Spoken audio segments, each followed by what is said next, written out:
and welcome to Simpson Manufacturing Company's fourth quarter and full year 2020 earnings conference call. At this time, all participants are in a listen-only mode. A question and answer session will follow the formal presentation. If anyone should require operator assistance during the conference, please press star zero on your telephone keypad. Please note, this conference is being recorded. I would now like to turn the conference over to your host, Kim Orlando, with Addo Investor Relations. Thank you. You may begin. Good afternoon, ladies and gentlemen, and welcome to Simpson Manufacturing Company's fourth quarter and full year 2020 earnings conference call.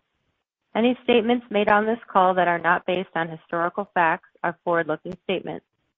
Such statements are based on certain estimates and expectations and are subject to a number of risks and uncertainties. Actual future results may vary materially from those expressed or implied by the forward-looking statements. We encourage you to read the risks described in the company's public filings and reports, which are available on the SEC's or the company's corporate website. Except to the extent required by applicable securities laws, we undertake no obligation to update or publicly revise any of the forward-looking statements that we make here today, whether as a result of new information, future events, or otherwise. Please note that the company's earnings press release was issued today at approximately 4:15 p.m. Eastern Time. The earnings press release is available on the Investor Relations page of the company's website at simpsonmfg.com. Today's call is being webcast, and a replay will also be available on the Investor Relations page of the company's website. Now I would like to turn the conference over to Karen Colonius, Simpson's President and Chief Executive Officer. Thanks, Kim, and good afternoon, everyone, and thank you for joining us today. I'll begin with a summary of our full year 2020 results before turning to a discussion on our key fourth quarter performance drivers and initiatives. Brian will then walk you through our financials and fiscal 2021 business outlook in greater detail. I am extremely proud of our strong financial and operational performance in 2020. Which we delivered in a highly challenging operating environment amidst the COVID-19 pandemic. Our net sales improved 11.6% over 2019 to $1.28 billion, the highest in the company's history, driven by strong sales volume. As a result, we generated record earnings of $4.27 per diluted share, up 43.3% over 2019. These results would not have been possible without the hard work and dedication of all our Simpson employees. Their diligence, including strict adherence to protocols to help minimize the spread of COVID-19, has enabled us to continue operating our business with minimal disruptions from the pandemic. On behalf of the entire Simpson management team, we applaud them for their tremendous efforts. The health, safety, and well-being of all our employees remains our number one priority, and we will strive for continuous improvement to ensure Simpson remains a safe and rewarding place to work. Our record 2020 results were further supported by our commitment to position Simpson for long-term, sustainable, and increasingly profitable growth. In October of 2017, we unveiled a 3-year 2020 plan with aggressive targets to maximize our operating efficiencies and drive long-term shareholder value. Since then, we've made significant progress against our goals, some of which we updated in July of 2019 to reflect changes in the macroeconomic landscape. While we elected to withdraw these financial targets in April of 2020 due to the significant level of uncertainty surrounding COVID-19, we continued to execute based on the same underlying principles, focusing on operating efficiencies and cost savings to guide us through the COVID-19 pandemic. At the same time, we did experience certain tailwinds in our business as a result of the COVID-19 related macroeconomic conditions. Mainly, we had favorable steel prices, temporary reduction in travel and related operating expenses, and an increase in repair and remodel activity. Due to the culmination of these factors, we were able to meet or exceed nearly all of our ambitious 2020 plan objectives. We are very proud of these accomplishments, and I'd like to spend a few minutes discussing those with you. Our first 2020 plan objective was a continued focus on organic growth. Our goal was to achieve a compounded annual growth rate in net sales of approximately 8% from 2016 through 2020. As of the year end of 2020, we well exceeded this target, achieving a compounded annual growth rate over 10% relative to our 2016 baseline.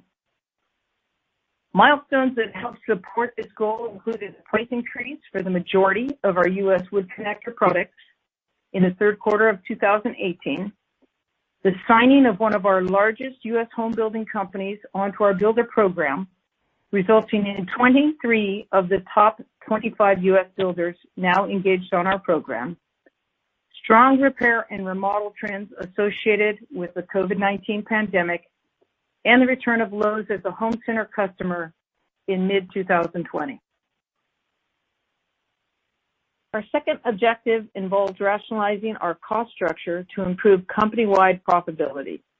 We aimed to reduce our total operating expense as a percent of net sales from 31.3% in 2016 to a range of 26 to 27% by the end of 2020.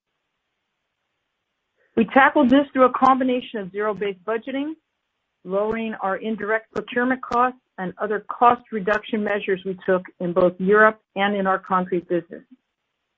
In addition, specifically in 2020, we experienced solid cost savings from our expense management practices, as well as one-time benefits from the reduced travel and trade show costs as a result of the COVID-19 restrictions.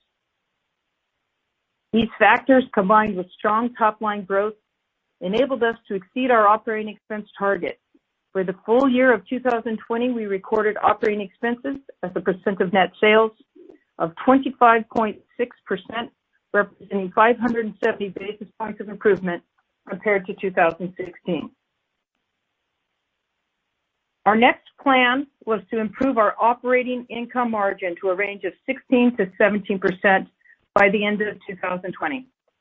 We exceeded this target as our gross margin significantly benefited from lower material costs and limited spending on operating expenses due to the COVID-19 restrictions.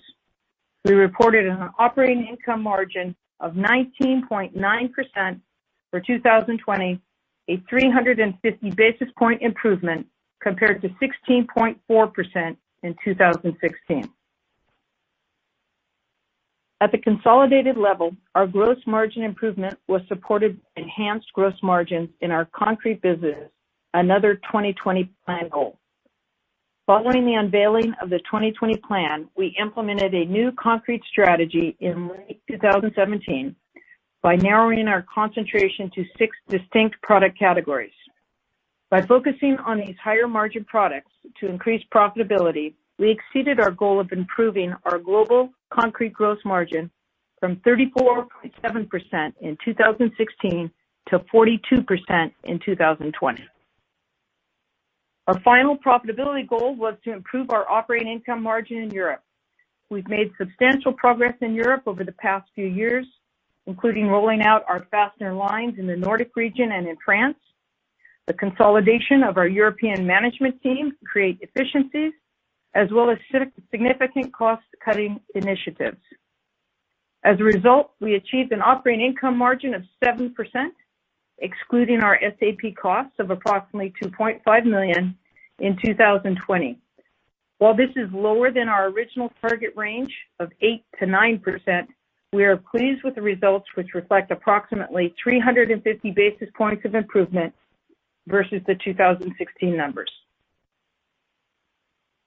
Our third objective focused on improving our working capital management and overall balance sheet discipline.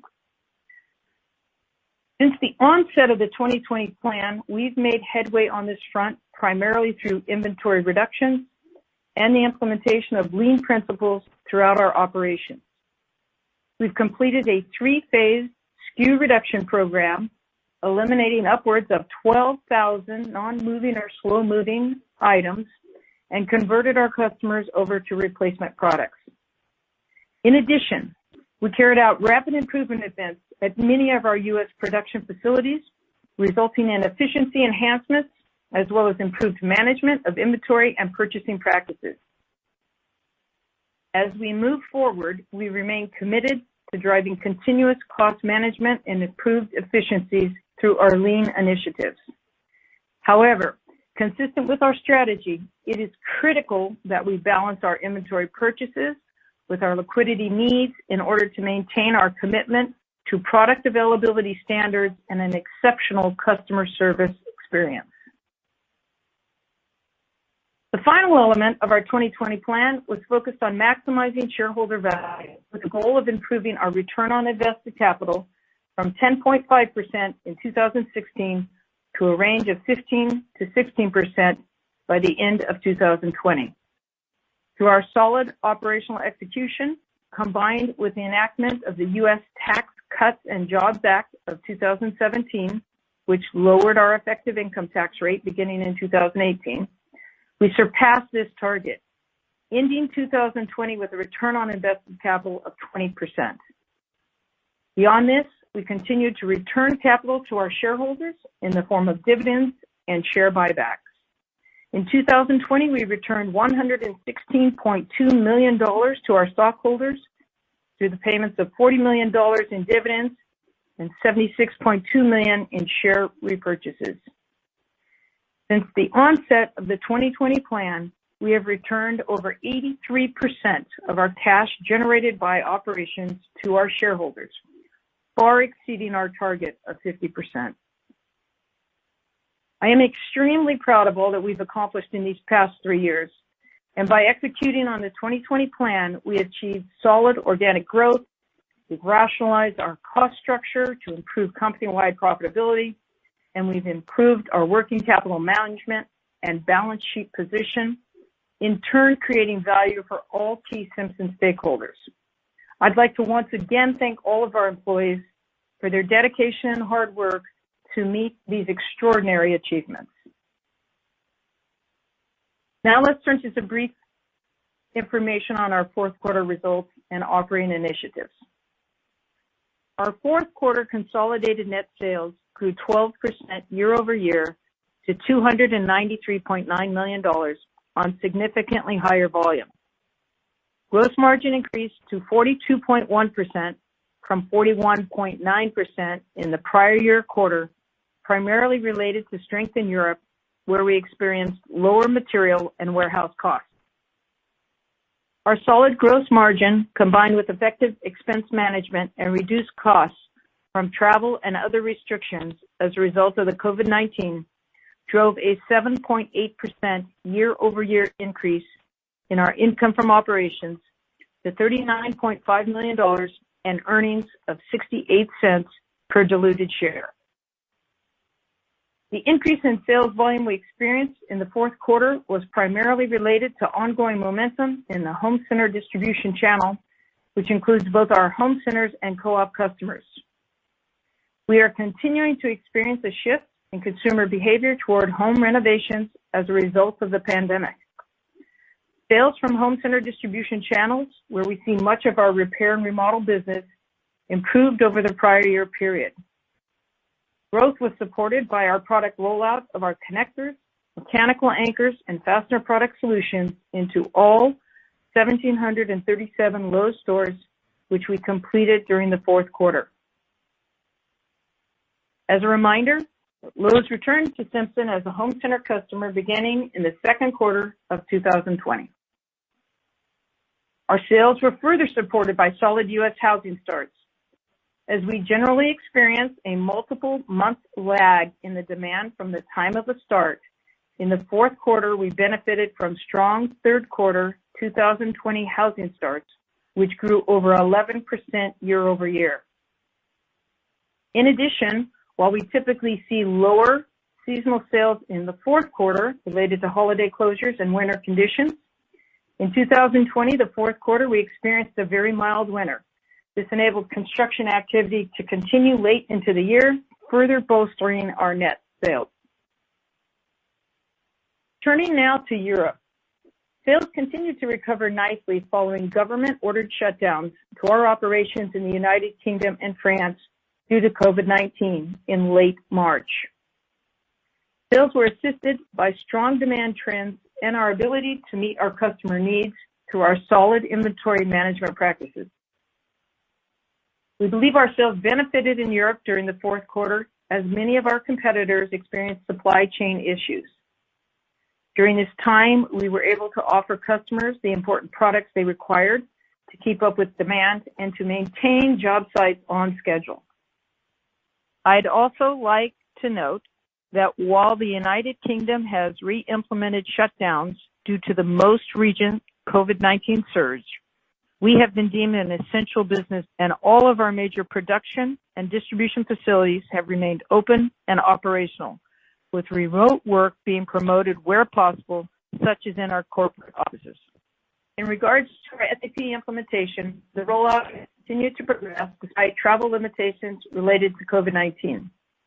In the fourth quarter, we completed the SAP rollout at our UK branch and Gallatin, Tennessee locations, both of which are now live. Most recently, we successfully transitioned all of our Canadian-based sales organization over to SAP, thus completing the full SAP rollout in North America, a very important milestone.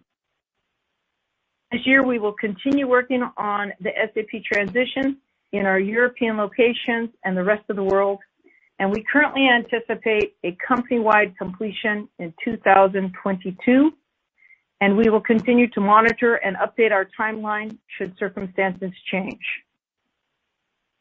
Now I'd like to briefly touch on our capital allocation structure. We are very grateful to be able to operate as a supplier to other essential businesses with only minimal disruptions due to the pandemic.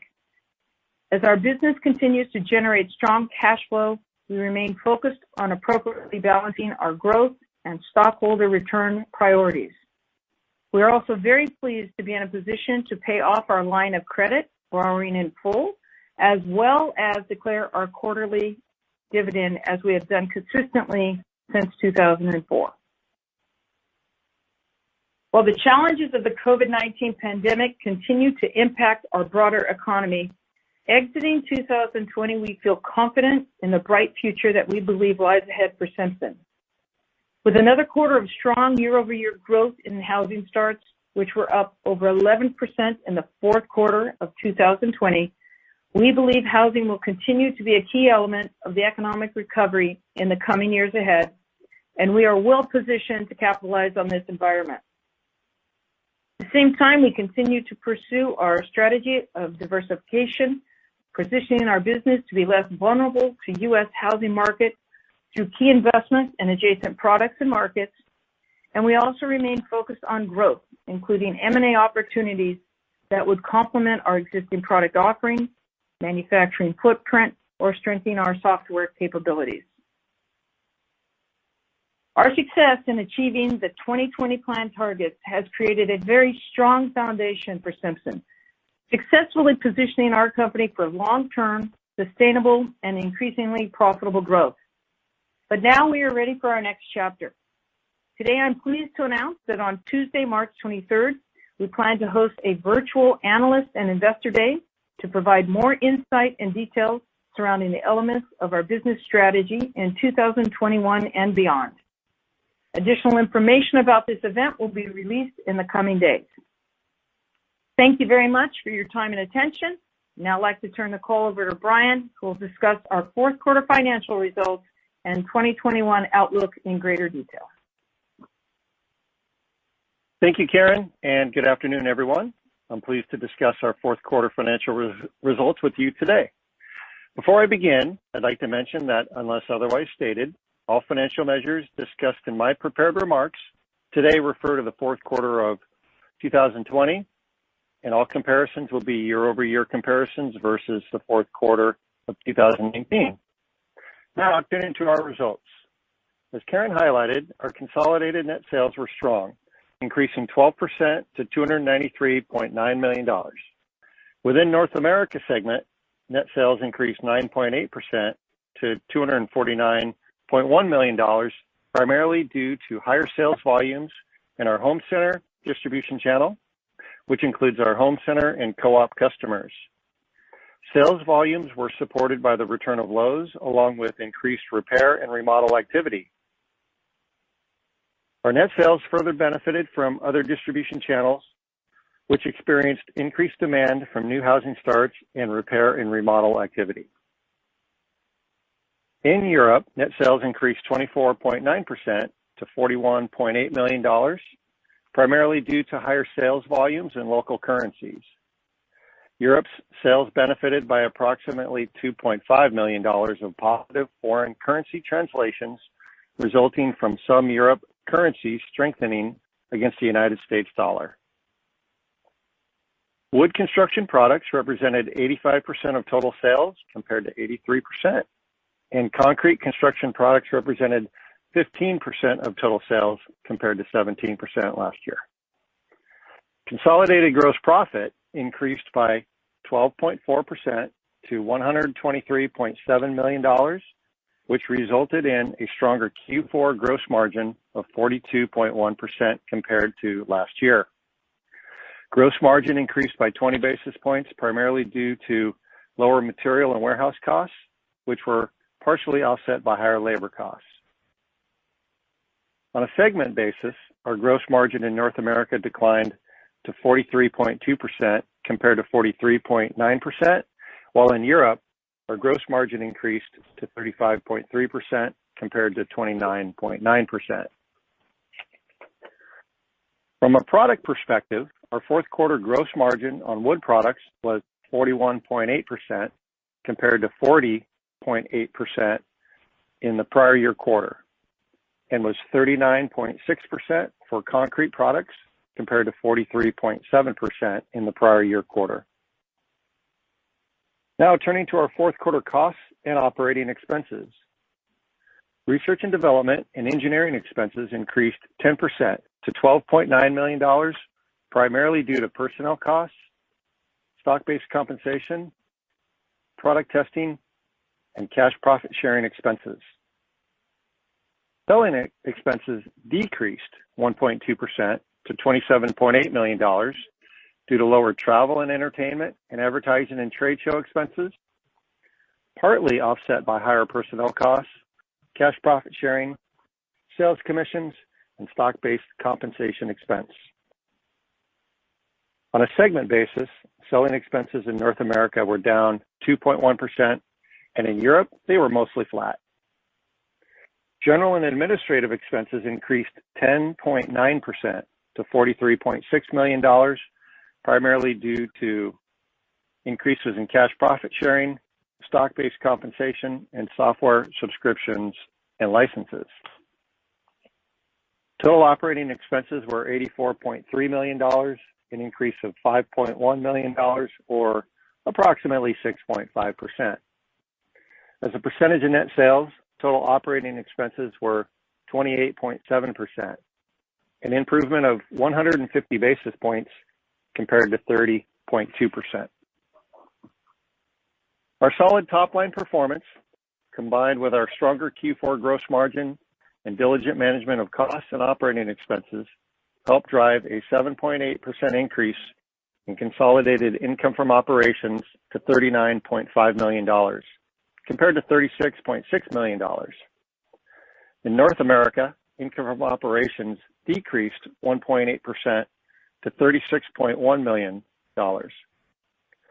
In the fourth quarter of 2019, North America income from operations included a $5.6 million gain on the sale of a selling and distribution facility.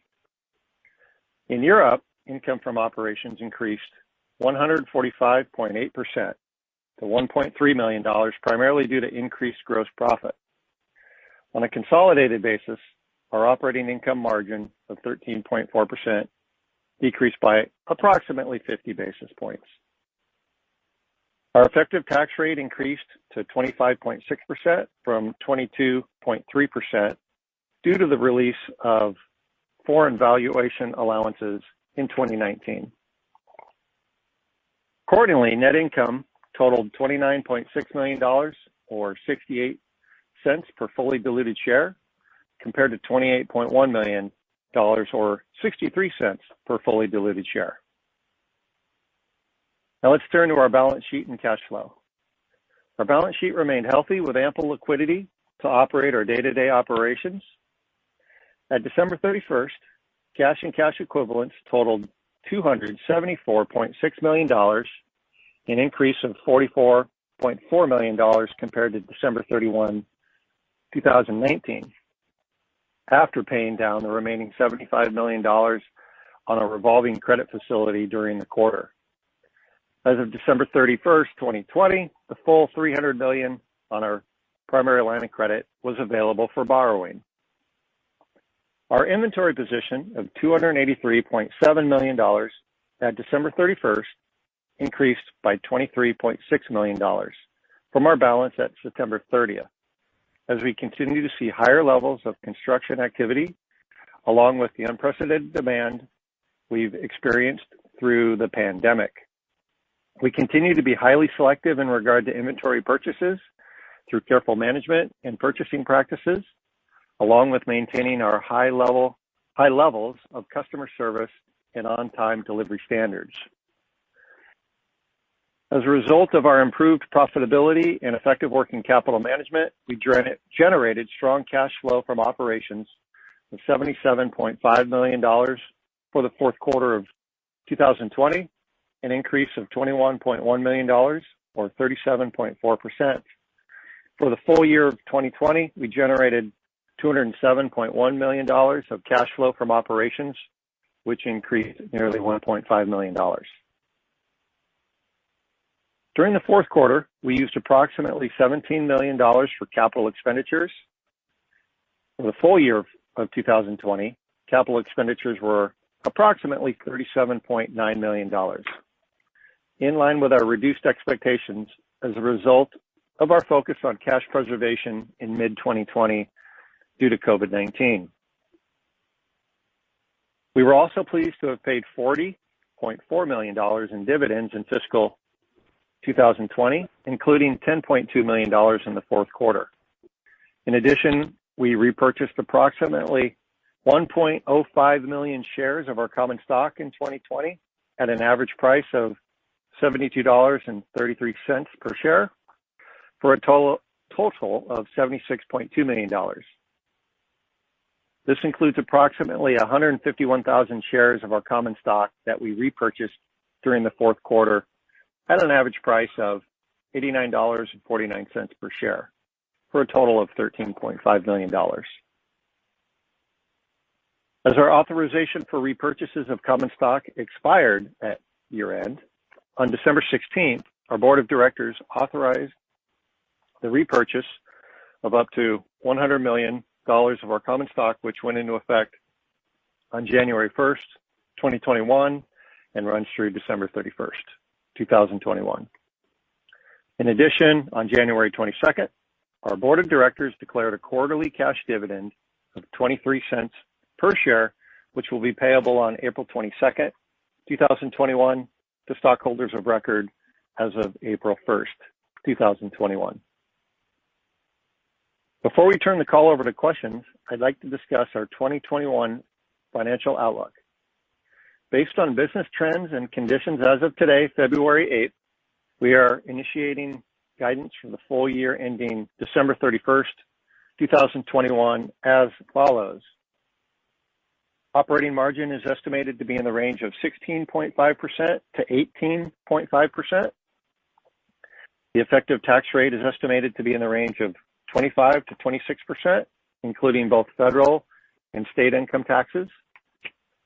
And capital expenditures are estimated to be in the range of $50 million to $55 million, including approximately $10 million to $13 million, which will be used for maintenance CapEx.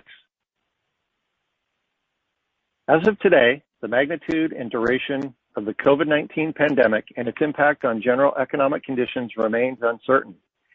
It's important to note that the potential economic impact related to COVID-19 on our operations, raw material costs, consumers, suppliers, and vendors may have a material adverse impact on our 2021 financial outlook should conditions materially change from the current environment. We will continue to monitor the impact of COVID-19 on our operations, which were not significantly impacted in the fourth quarter of 2020. In summary, despite the COVID-19 related challenges in the marketplace and ongoing uncertainty, we were very pleased with our fourth quarter financial results and operating performance.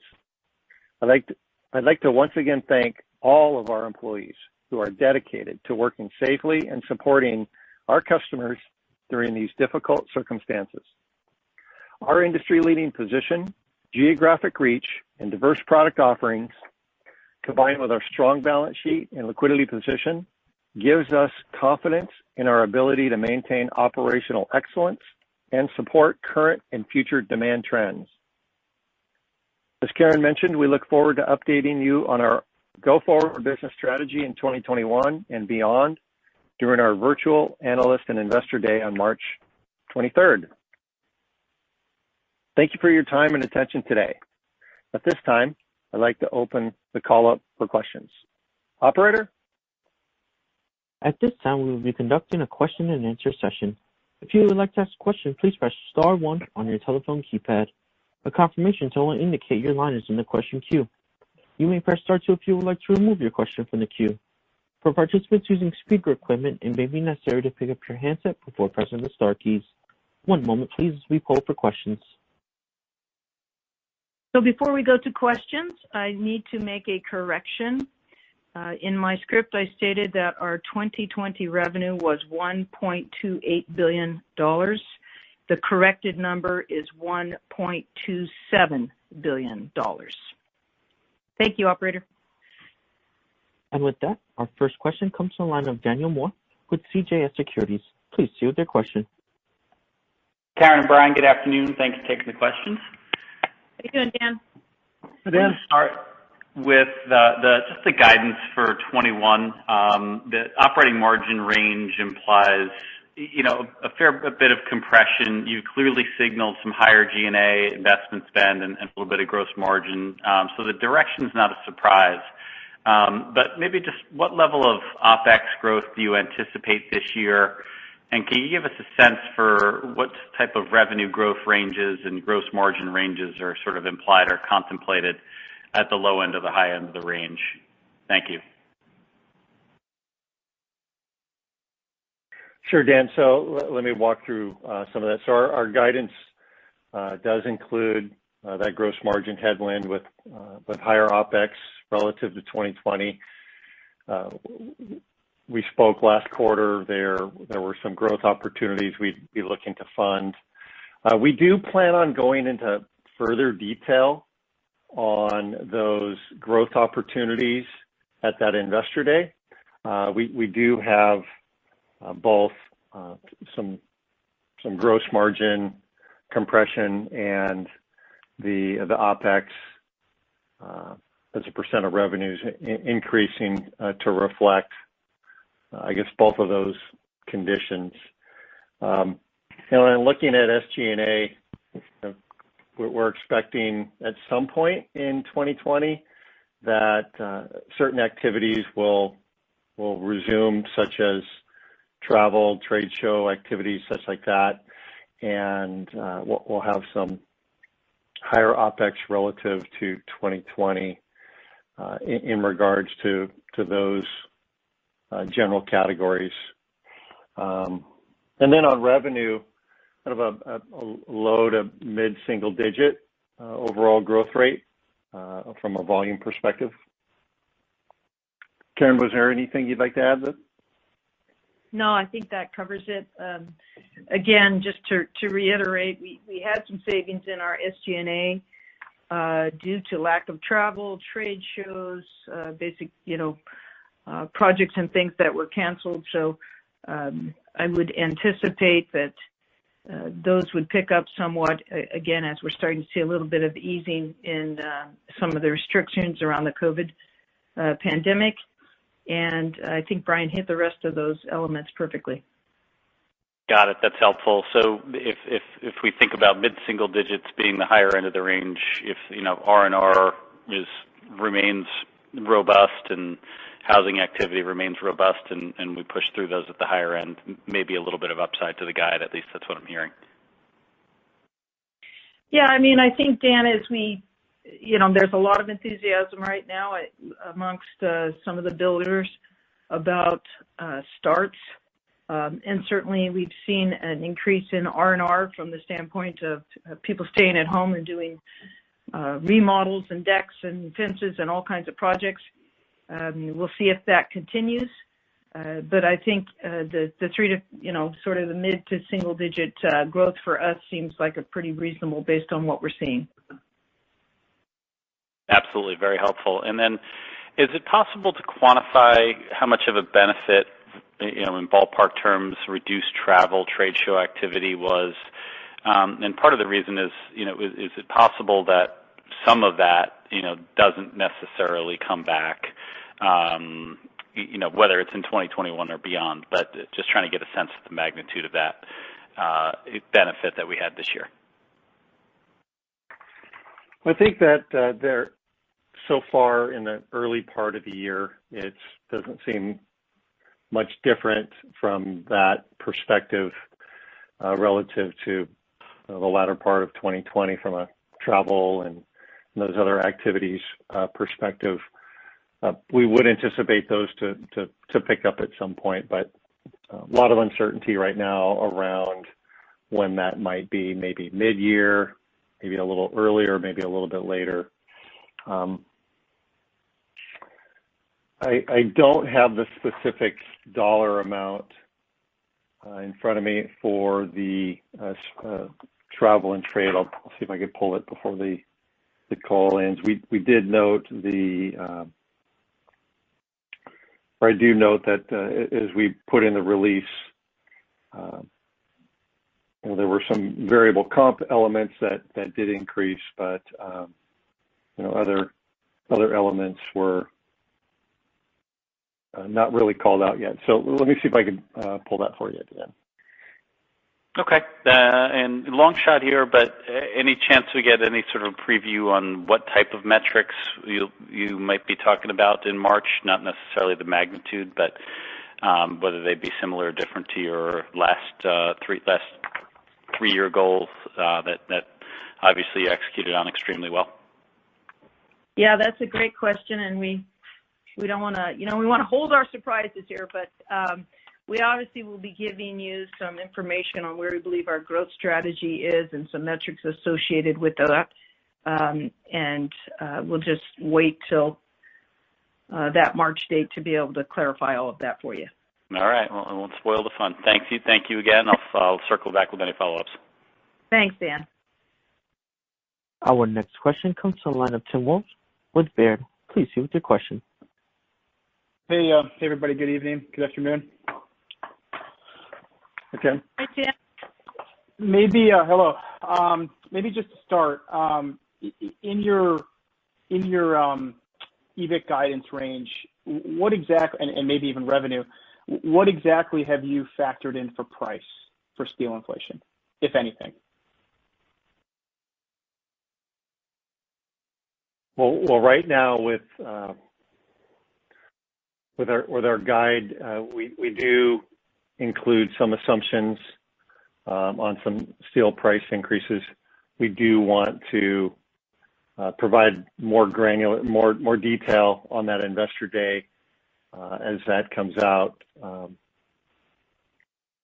So if you could bear with us until that time, Tim, we'll plan on disclosing more of that information around what we're seeing and planning for as far as or looking to implement as far as the rising steel price and what we would plan to do for that. Okay. I guess, so we should take revenue expectations in terms of the low to mid single digit volume growth you talked about, and we should layer in some price on top of that, correct? Correct. Okay. And then secondly, just on the investments, I know you want to kind of keep the cat in the bag a little bit, but could you just quantify how much incremental investment related to your growth opportunities you're making in 21?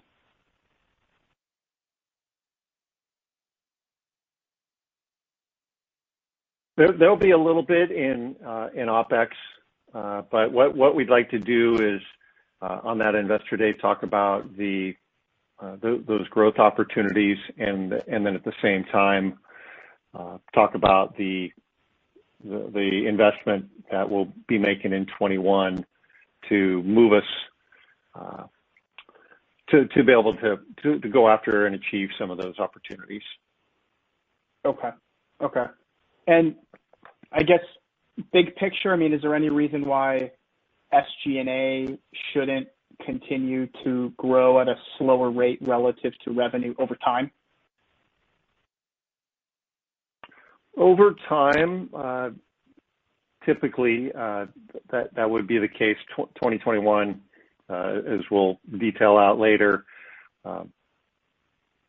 may or may not, but in general, over the longer run, then we should definitely see the leverage on the revenue. Okay, great. Yeah. And then, sorry, I would just Karen, add, you know, we've done a really nice job in the 2020 plan of ensuring that we've looked at all of our SG&A spend very carefully, and so we will not get out of that habit. We will continue to very, very closely monitor our SG&A spend. Okay, that's great. And then just the last question, kind of back on price cost. Has anything changed relative to history in terms of, you know, your ability to go out and get price from your customers? Yeah, I think it really hasn't. As we've talked about, there's a lot of information in the market about the rising costs of steel and the availability of steel. We certainly, our customers know that that's a key element in our costs, and that as we have steel increases, we have to evaluate that and be able to push that off to our customers. So I don't think anything's really changed there. I think the change is how rapidly it has increased from where we were last year when the pandemic, you know, kind of first struck us. Quite a big difference between that point and what we're seeing now on steel costs. Okay, fair enough. That's good to hear. I'll hop back in queue, but look forward to March and good luck on the year. Thank you, Tim. Thanks, Tim. And before we jump to the next question, travel and entertainment savings for the full year 2020 was about $7.5 million. Split more in the selling line than the G&A line and other lines. Sorry, operator, can we go back into the queue now? Absolutely. Our next question comes from the line of Julio Romero with Sidoti. Please see with your question. Hey, good afternoon, Karen and Brian. Hi, Julio. Hi. Hey, so I do want to ask about the approach to growth that you guys have, and, you know, understanding that you'd like to hold some of the details for the Investor Day, but maybe if you could talk about, I guess, you know, what do you think Simpson does exceptionally well that should continue to be part of your approach to growth going forward?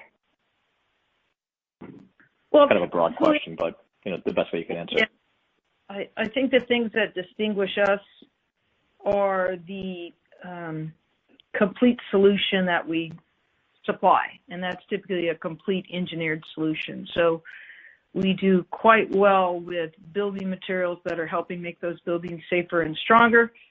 And we do that by not only differentiating our product from the standpoint of its performance, its corrosion resistance, but also the availability.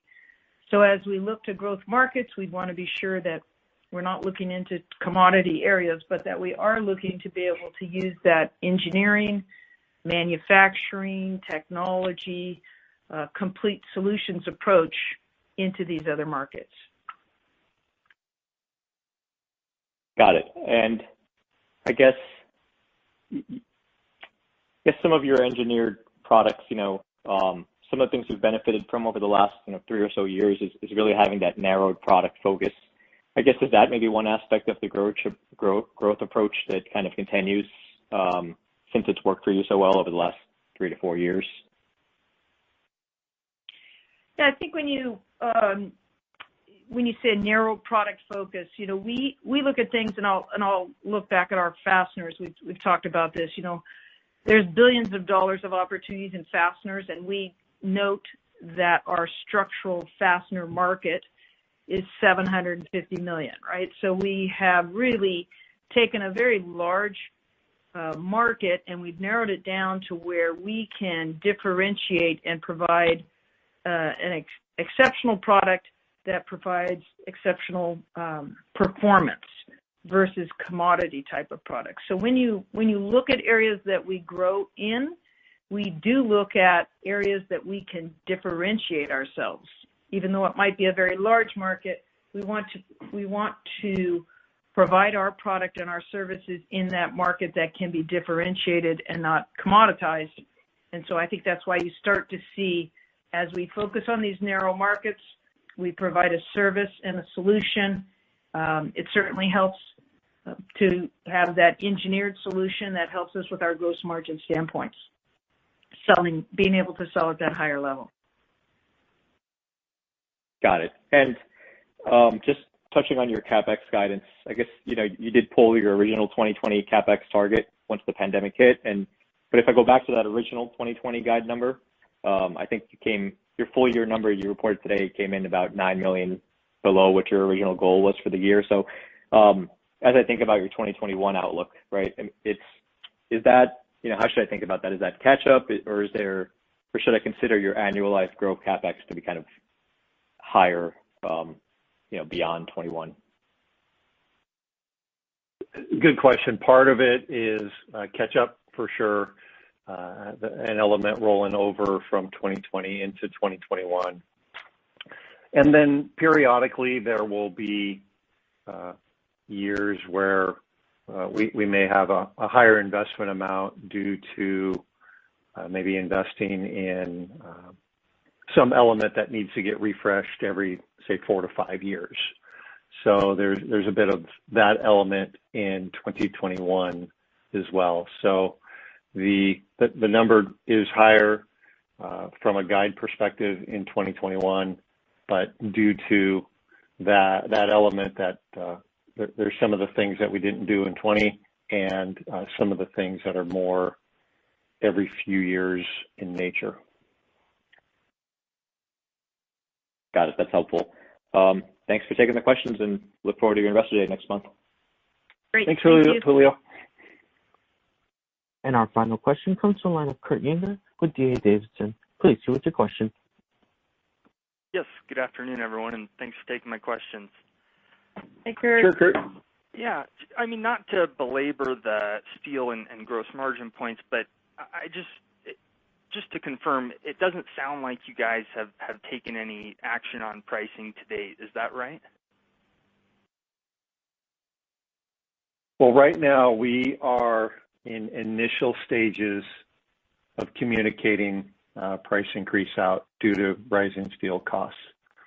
So we need to allow that process to occur where our customers are hearing about it from our folks and our team, and then we'll have that greater detail that I mentioned or when I mentioned in the latter part of March at the virtual investor analyst day. Okay, got it. That's fair.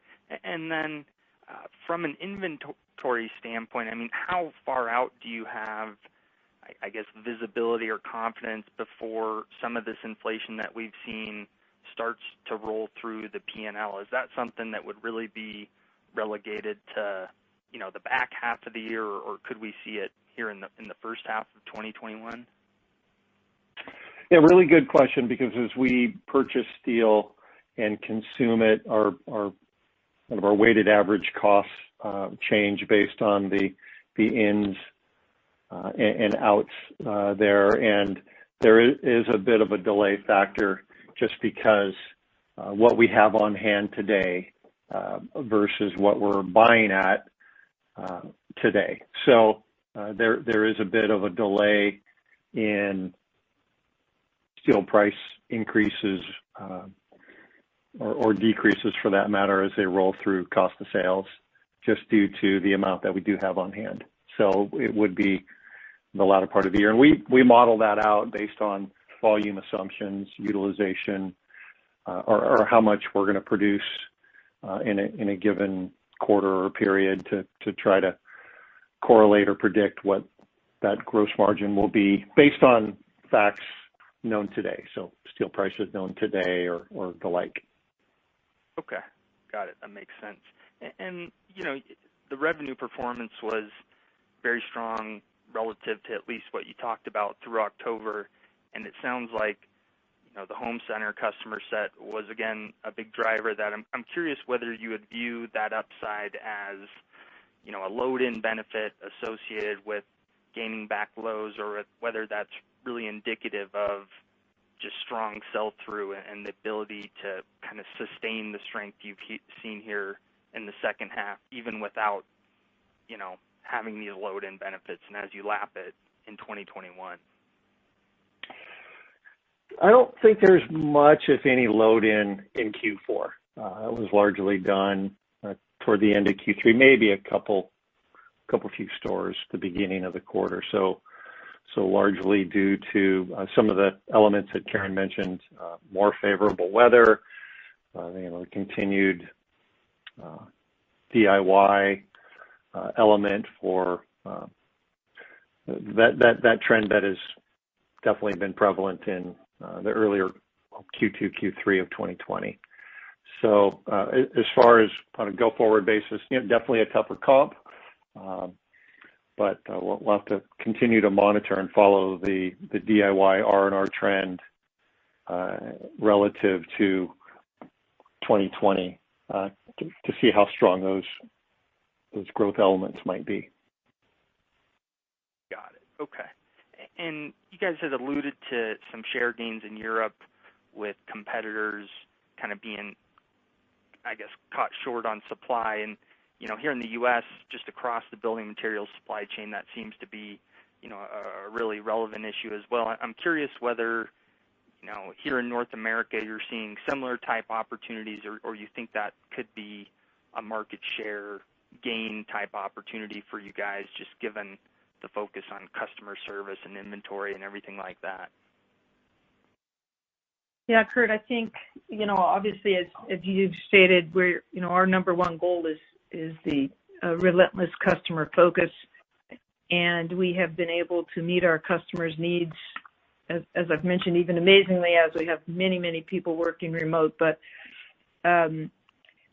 to ensure that we have the product availability is a big key. And as you mentioned, there's wood is an issue in the building industry. Certainly steel is now an issue. But I see us really continuing to maintain our customer service levels and our product availability, not seeing so much potential for market share gains as we saw in Europe.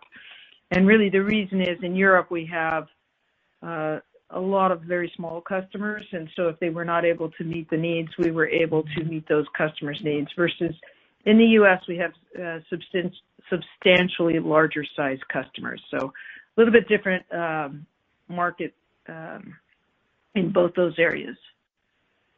And Karen, you were saying customers, but I believe you were meaning competitors. Oh, sorry. Yeah. Yep. Sorry.